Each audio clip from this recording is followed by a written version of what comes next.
Bom dia.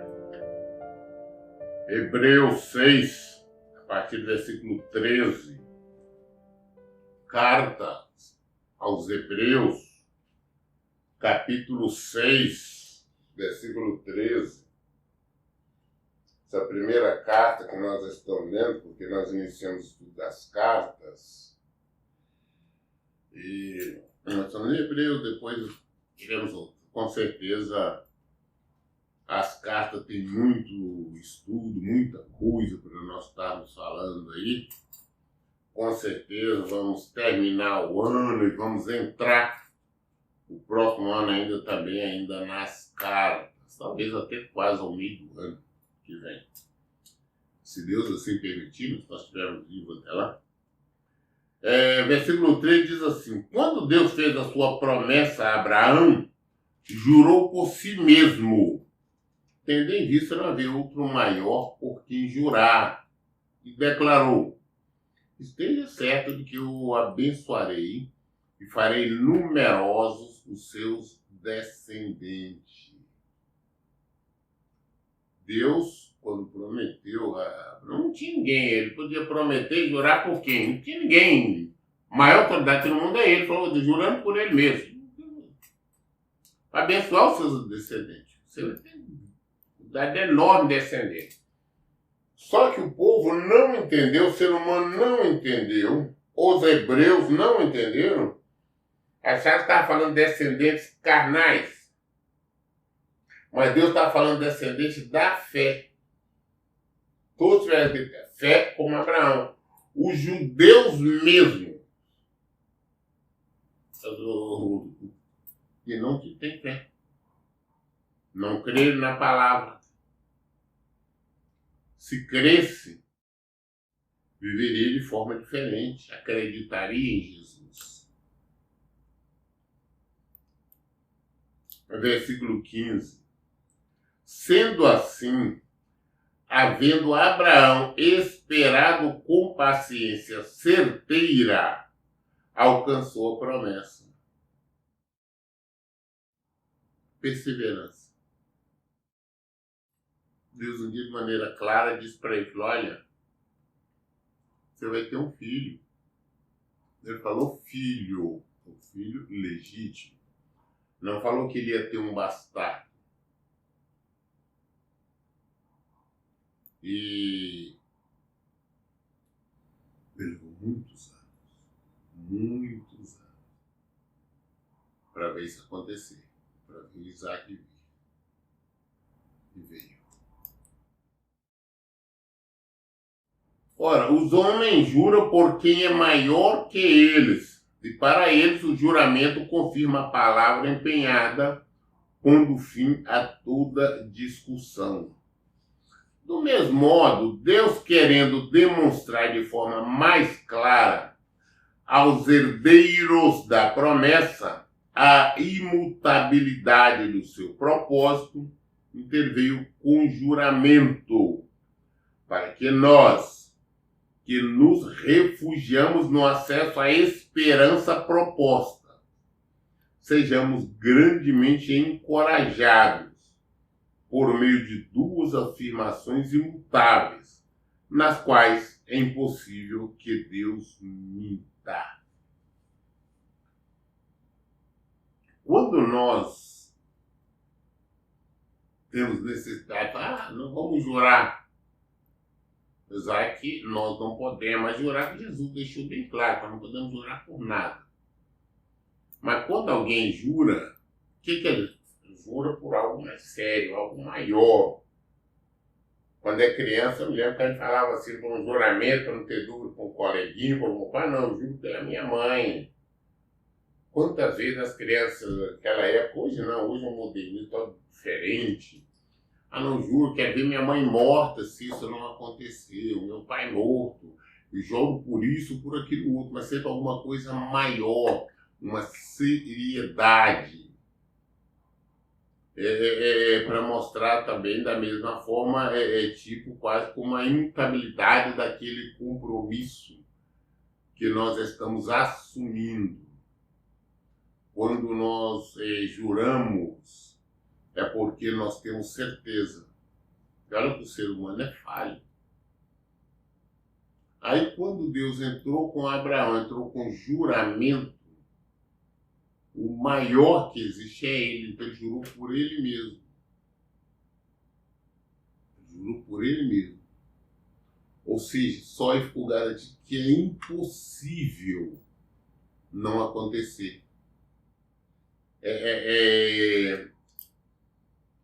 Ele garantiu, não tem o que se discutir, da herança, da salvação.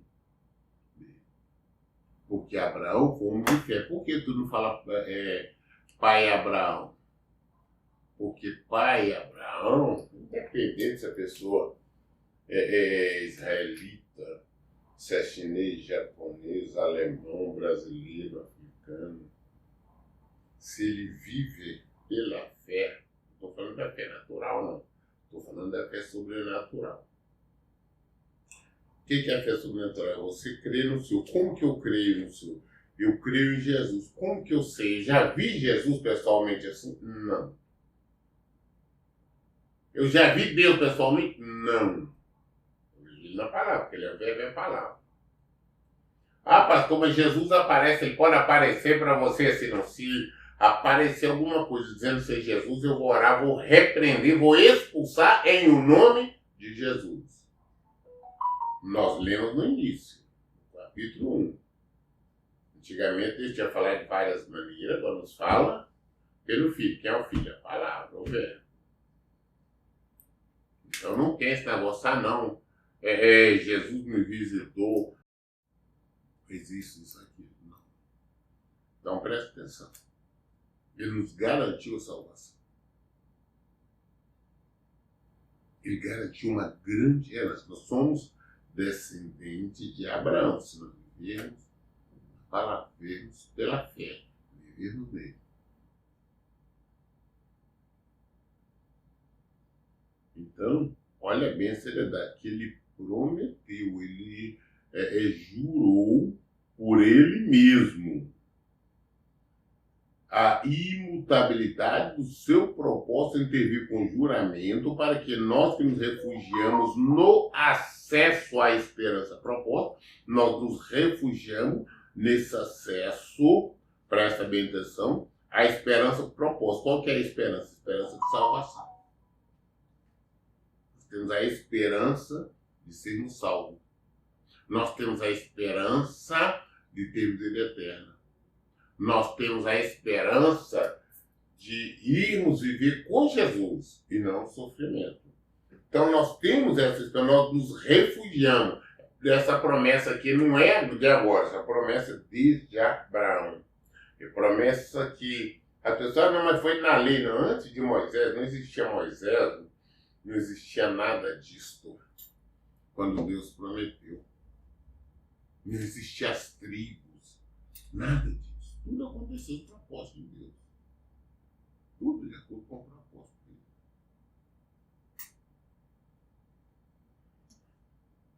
Deus. Tendo essa, refugiamos no acesso, temos que nos refugiar nessa esperança, então nós temos que permanecer firmes, viver esse evangelho, praticar a palavra dele, crendo na salvação, crendo nisso.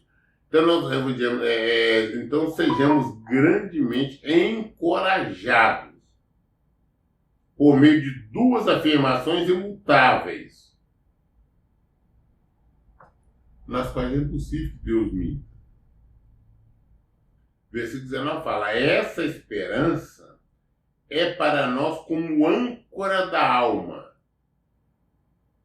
firme e segura, a qual tem pleno acesso ao santuário por trás do véu, onde Jesus adentrou por nós como precursor, tornando-se sumo sacerdote para sempre, segundo a ordem de Melquisedeque.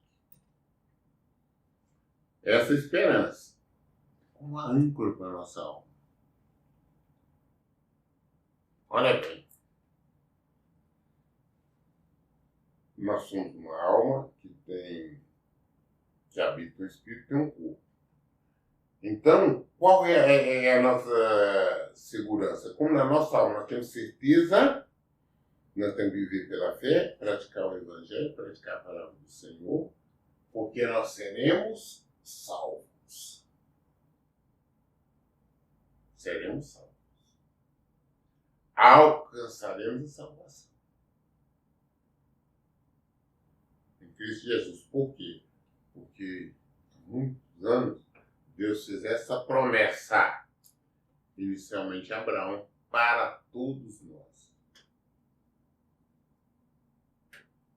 Âncora. O que é a âncora? A âncora é que você joga no navio, no barco, aquele navio enorme, né? Para ele ficar parado na água, jogado uma âncora.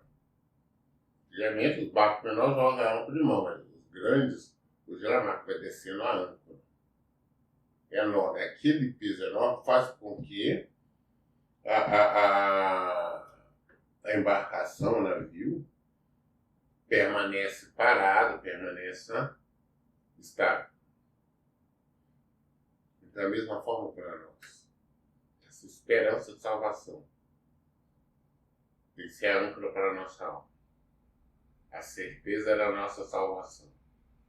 Então por isso nós perseveramos. Nós insistimos. Nós lutamos em viver a palavra de Deus. Porque nós temos a certeza. Qual a certeza? Deus jurou. Existe um juramento de Deus. Ah, mas ele jurou por quem? Porque por ele mesmo. Não tem ninguém maior que ele. Ele jurou por ele. Então, olha bem, ele não jurou que ia te curar. Ele não jurou que ia te prosperar.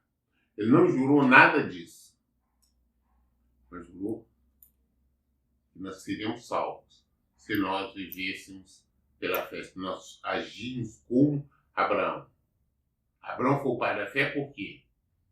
Deus chegou para ele e falou, escuta, sai do meio dos seus parentes, sai da sua terra, sai do seu meio, vai para um lugar, para uma terra que eu vou ele te mostrar. Ah não, sai daqui. Deus chegar para ele e falou, escuta, sai daqui, vai para o lugar que eu vou te mostrar. Ele ainda ia mostrar. Ele saiu. Saiu da minha família, saiu tudo. Então, da mesma forma, por isso que ele foi. Ele peregrinou, ele sofreu e tudo mais, mas permaneceu firme. Essa é para nós andar firme e segura, a qual tem pleno acesso ao santuário interior, por trás do véu. Qual é? Onde Jesus adentrou por nós. Jesus entrou por nós como precursor, como primeiro, para abrir portas, organizando tudo. Jesus. Tornando-se o sumo sacerdote para sempre. Segundo a ordem de Melquisedeque. A partir de amanhã estaremos falando, explicando melhor sobre Melquisedeque. Tenha um entendimento maior. Por que ele é o sumo sacerdote, segundo a ordem de Melquisedeque? Sumo sacerdote. O nosso sacerdote é Cristo. Ele é o nosso Senhor. Ok? Muito bem, nós concluímos o capítulo 6 de Hebreus. Querendo Deus, amanhã nós daremos continuidade a partir do capítulo 7. Todas as dúvidas nós esclarecemos na Bíblia. Por isso, em todo tempo eu digo, leiam e pratiquem a Bíblia. Deus abençoe.